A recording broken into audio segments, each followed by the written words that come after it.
Haha, good morning, YouTubers. Today we are going to test out a change. We're going to be showing diamonds in a video like we normally do, except we're helping a client with 4 different carat and a half rounds in our inventory. And what we're going to do first is look at the techie data.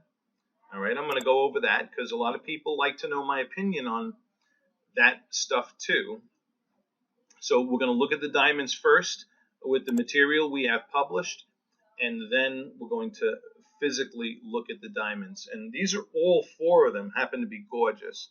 All right. So as I shrink down on your screen right now, we're going to look at diamond number 1.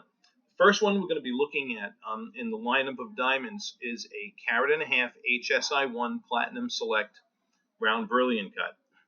Okay, and I'm just going to go over the stats with you here. This here is the general photograph of it. Really, it's just a nice picture of the diamond. It is an actual picture of the diamond and not a sample image. Okay. This here, this is useful when you're comparing other diamonds we've generated 3D models on. This is this image, this dynamic image, is actually based off of an actual 3D model of the diamond itself. If you were to observe it, say, standing in an elevator in Las Vegas. That's similar to the first image, just a different backdrop. Okay, this is the hearts image on this diamond. This hearts image happens to be a very good hearts image. Okay, minor little deviation maybe there in a heart, but once again, this is a platinum select and not a hearts and arrows ascendancy from our line. But this is a diamond that would absolutely be sold as a hearts and arrows in a lot of places. Let's look at the other imagery and see if it's mislabeled. Okay, this is the diamond's Dime X-ray image or ideal scope image. And what this is showing us is a beautiful, solid red image. No blatant light leakage that is detriment to the optics of the diamond. This image is showing how the pavilion facets are functioning on the diamond. And just those little bitty white areas that you see that I'm pointing to now around the edges is normal and actually desirable to see on round brilliant cuts. Okay, so this is perfectly normal and actually is excellent. Okay, here is the diamond's asset image, and I can tell you right now, one of the reasons this wouldn't get an ascendancy is, and why it's a platinum select, is the continuity and the consistency around the pupil here in the center of the diamond is not perfectly uniform as it is generally in an ascendancy. But nonetheless, this asset image is top notch in the AGS cut grading system. Okay, it's a beautiful, your primary saturation of reds, perfect distribution of blues. It's got it going on. Okay, here is the a dark field photo micrograph showing where the little inclusions are within the diamond. The next image should point these out in a little bit more detail, which it doesn't. That's the inscription. But under the microscope, it's a normal SI1. Okay, a little cloud area here, little tiny little featherings there, something along the bottom there, a little feather on the side, but a good eye clean SI1. It doesn't prove anything. Okay, all right, keep it down, guys. You guys are on the video. Okay, that's the laser inscription. And here are the AGS PGS results showing this diamond getting zeros down the line. On the AG, this is a very important part of our analysis when we're inspecting GIA graded diamonds. Okay, so it doesn't take a hit in any metric. It takes a 0.08 hit in contrast, but 0.08 is nothing. That these numbers have to add up to 0.5 before it would be deducted from a zero. So and dispersion 0.09. That's so insignificant, it doesn't make any difference. Okay, and what really primarily prevents this one from getting ascendancy, now that I'm looking at the proportions on this, is it's a crown angle of 33 coupled with a pavilion angle of 41. All right, so in ascendancy, the crown angles are no less than 34 degrees. So we're going to see if that has any kind of visible impact on the diamond. The GIA facet wear also confirms excellent, excellent. And these angles work in a diamond. So just because this isn't in ascendancy doesn't mean it's not going to be a gorgeous diamond. I wouldn't lay out our capital if it wasn't. So everything is really looking good about this. Is a really, really good platinum select. Okay, carat 51 HSI1. All right, and this is an AGS, confirmed AGS ideal cut, which we also saw in the AGS PGS results. All right, so that's diamond number 1, and I thought I'd go over those specs with you first. Diamond number 2 is going to be an ascendancy, carat 52 GSI1. Let's go over the details of that quick. All right, that picture looks absolutely normal for an ascendancy. There's my lab having fun with the 3D model. Also, fine image there. Here is the hearts image.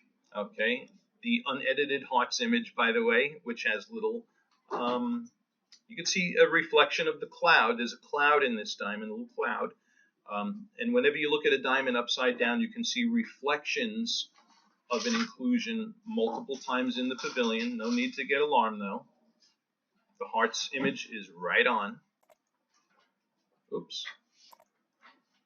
The A set is, for lack of a better word, perfect,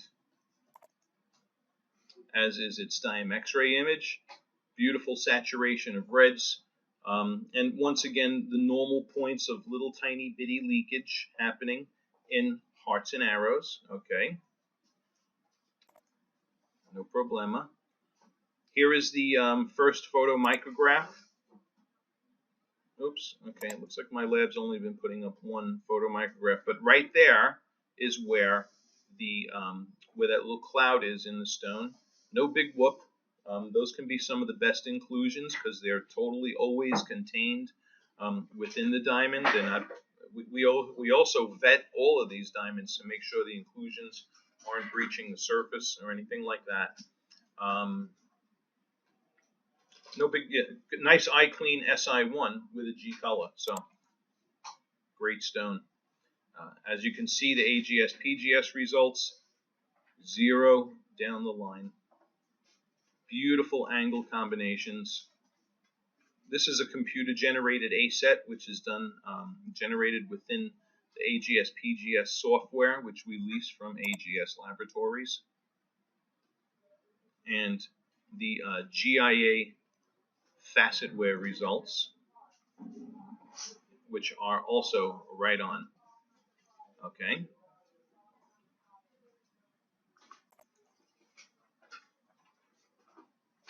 Okay. This here is the Diamond Calc Illustrated report. This is a very detailed numerical breakdown of this particular diamond. I'm not going to go over all these numbers with you because we'd be here all day. This report requires really a separate video and tutorial. But let me just say this: when I look at the symmetry column on the right-hand side here, and I see excellence all down the line, but with one very good for upper girdle angles, this diamond is cut to unbelievable precision. Beautiful, beautiful precision. All of this stuff, by the way, we include in appraisal reports with whatever diamond it is you purchase. So you've got hard evidence of what you're buying too. Okay, the third diamond we're going to be looking at is another ascendancy, carat 53 HSI1. And yeah, just a beautiful image. This image, it's good because it's basically, it's another image kind of showing you the level of precision within the diamond. Okay, there's a very pretty three-dimensional model there, as if you were standing in an elevator in Las Vegas. By the way, elevators in Las Vegas have a ton of spotlighting, little LED pin lights in the ceiling. So when you're standing in there with a diamond, they really show off a lot of glitter like that. All right, not the most popular lighting environment, but hey, listen, when we stop having fun here, we're out of here. All right, nice image there. Perfect Diamex ray image. Spectacular, and spectacular A set. This diamond, 153 HSI1. This is going to be an interesting diamond to look at in the video. These are all going to be beautiful though, but we're going to see as we look at them side by side. And then boom, perfect hearts imagery, right on. And a really nice SI1 too. In this diamond, you got you can see on the right hand side here, just it's like a wispy inclusion. What that basically is, it looks like it's a cloud over here on the right hand side. But once again, little pinpoint inclusions, unless they're really tightly condensed, you'll never see. All right.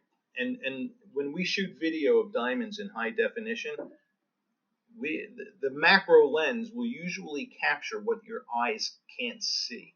So we'll see if it captures it. I don't think it's going to, but because this diamond's a beautiful eye clean stone. All right. And there we are. There's a second photo micrograph just pointing to the cloud on the side. This is the photograph of its laser inscription. Okay, the AGS PGS results are cherry as usual, which they should be on an ascendancy. Zeros all down the line, perfection. And same thing with the GIA facet wear results. Right on, right on. And what is also awesome, look at the deviations on this diamond. The deviations is the difference between the minimum and maximum, say, crown angles, minimum and maximum pavilion angles. And take a look at this. The minimum and maximum crown angles, 34.5 to 34.7, with a deviation of only 0.2. Just excuse the background noise, please. And the pavilion angle, less than 0.1 deviation.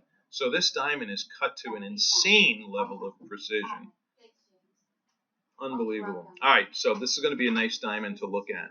Hold on. Let everybody, here's the background noise right here. Everybody say hello to Mary Ellen. Look in the camera right there. See? Okay, very good. Now, she can't help it. That's I believe that. She can't help it. Absolutely. Okay, so Mary Ellen's going to be in this video. Okay, and so that last one, that 153, is going to be a really sweet looking. That's a sweet diamond. And once again, look at how the on the Diamond Calc Illustrated report. Let me just say this: this report is produced through Octanus's. These guys are like Russian rocket scientists, okay? And they developed extremely sophisticated software that works with their helium scanner and also with the sarin scanner that generate these very sophisticated, reports on whatever diamond it is that we're analyzing. And this bad boy, again, excellence all down the line, except for very good in upper girdle facet angles. Let me just, without going into too much detail, it's going to drive you crazy. Many hearts and arrows diamonds on the market don't get all these excellence. You can have a picture perfect hearts and arrows diamond, and the deviations between minimum and maximum facet angles can be greater than what you're seeing on this report. Okay, So this report is a very scientific report, detailing a painstaking numerical layout of all 8 crown angles. Over here, follow my mouse. All 8 crown angles, all 8 pavilion angles, all 8 crown height measurements. I mean, this just goes into insane detail. This information is important not only in your purchase, but also your appraisal report, because if, God forbid, you ever lose your diamond, the insurance company is only obligated to replace what is on your appraisal report. And the less information that's in your appraisal report, the more open they are to buying you the cheapest piece of crap on the market to replace your diamond with. All right, so it's a good thing that we include this information, as geeky as it is, and even though you may not fully understand it at this time, it's muy importante stuff. This diamond happens to be GIA graded, okay? This 153 HSI1. So usually ascendancies are AGS graded simply because they're faster than GIA. So on to the last diamond, and then we have some fun looking at these things. Okay, here's another ascendancy, a 159 GSI1. Okay, perfect looking image there. There's our Las Vegas elevator lights. Look at that hearts image. Spot on. Okay. ASET image, spot on. Beautiful saturation of reds, perfect distribution of blues, minimal greens. It doesn't get better. Okay. Also, look at that Diam X-ray image. Forget about it. Nice SI1. Little feather there. Little internal inklings. Nothing major. This looks like a really good SI1 also. There's a second image of it. They were pointing to the inclusion there. Here's a picture of the laser inscription. This one's going to be AGS graded. AGS, PGS results, of course, are perfection. And an excellence all down the line again. Beautiful. Very nice precision. And then lastly, here is the AGS report. And, really beautiful cherry proportions, 34.2 crown angles, 40.6 pavilion angles, 55 table. Really, the pavilion angles are closer to 40.7, but it looks like the GIA rounded them to 40.6, or I'm sorry, I should say AGS. All right, enough with the geeky stuff. On to the show. Let's look at these diamonds. But everything about all 4 of these is looking real cherry. All right. All right. Now, just looking at these diamonds, we're really going to be looking at a really tight comparison, because you got to figure we're looking at all diamonds that are less than 1% of stones on the market with regards to cut quality and optics. And even this first Platinum Select, that first 151 HSI1, absolutely beautiful diamond, beautiful light performance, beautiful spread of white light that we see within the diamond, perfectly normal. Okay, because of the shallower crown angle, it looks like it's even slightly larger than the Carat 52 GSI1. All right. And look how identical these 3 ascendancies look. There's probably a tad more contrast. I can tell you right now, your biggest visual differences are from these 3 ascendancies to this Platinum Select. All right, that's going to be the biggest visual difference that we see in diffuse lighting. All right. So beautiful spray of white light happening under the table facet, around the crown facets.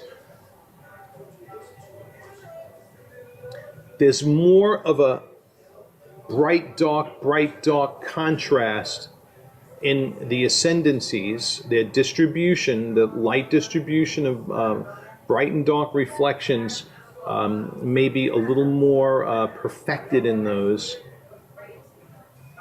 So here we got 152 GSI1, 153 HSI1, and then 159 GSI1. All of these spectacular rocks. Gee whiz. All right, so I was hoping maybe I'd be able to look at one and tell you, ooh, yeah, that one. But really, they're all spot on, man. They're all happening. Okay. Yeah, so it's really hard to pinpoint a winner here.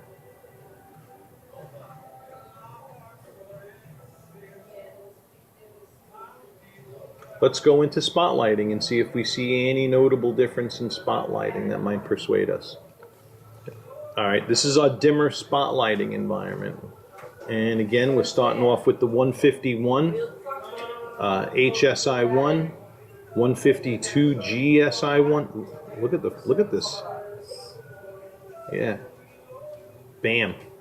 You know, but the pavilion mains are firing off those big flashes, those big bold flashes. It's doing it. It's doing it exactly the way they should. Dang. So, as I suspected, there's no real clear winner visually between these. We just happen to have quite a few of them. All right. Wow.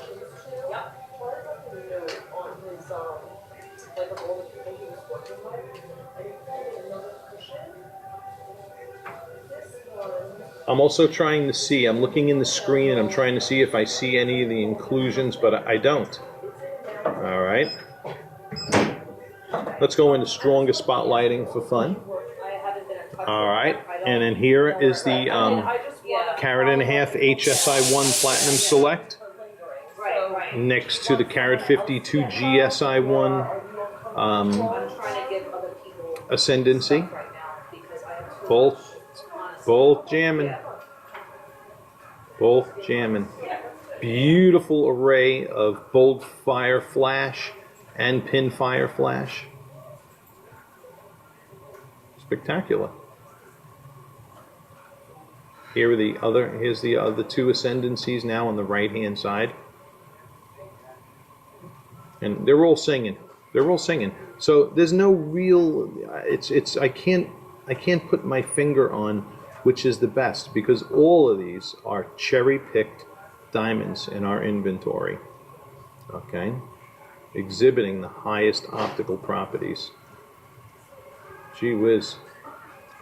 All right, so this is going to boil down for you to really what would be considered mind clean issues, or financial issues, or something that goes beyond the tangible, because the tangible on all four of these options are spectacular. All right. All right. We'll do a final glance by the window here as well. All right, and here we are by the window. The diamond on the left is that carat and a half HSI1 Platinum Select versus the 152 GSI1 Ascendancy. And man, oh man. And just when I thought maybe the selection process might get a little easier, both of them outstanding. Maybe a slight nod to the ascendancy for contrast, but really, I got to tell you, they're both knocking it out of the park. All right. Just the, you know, the ascendancies have all the traditional Tokowski ideal proportions. They're cut to exhibit the absolute highest optics possible in every category. So, I hold a certain affection to them, but a platinum select is also very, very rare. Those diamonds that fall in the zenith of GIA XXX and AGS ideal for round brilliant, those are difficult to find. We just did a hunt for a client. I called in 5 stones. All of them, while they all had AGS ideal optics, they didn't make the AGS ideal cut range in the PGS software like this one does. So two gorgeous options here. So carat 51, carat 52. Let's look at the other two now. Okay, and here is the carat 53 HSI1 alongside of the carat 59. And once again, 2 outstanding diamonds. Beautiful, crisp precision. Symmetry that you can observe with the eyes, and optics that are just off the charts.